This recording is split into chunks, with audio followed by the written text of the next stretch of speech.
Justin, what you want me cook, Josh? Yes. What you From want, your helping. I have mine is white. what you want me cook? Orange, white, tails. And brown. No, Justin, but it's night. We have to let our neighbors sleep, Josh. We cannot cook dried fish around this time. Like, it's night. And the neighbors are sleeping around this time. Yes, we can have the dried fish tomorrow. The neighbors will go to work. We cannot smell our dried fish. But we will have fried chicken na lang. Fried chicken?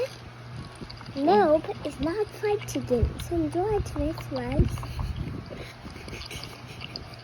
You don't want fried chicken. You want dried fish? Yes. Okay, na. It's night, man. We cannot cook dried fish around this time. Oh, some chicken. Yeah. Let's cook some chicken.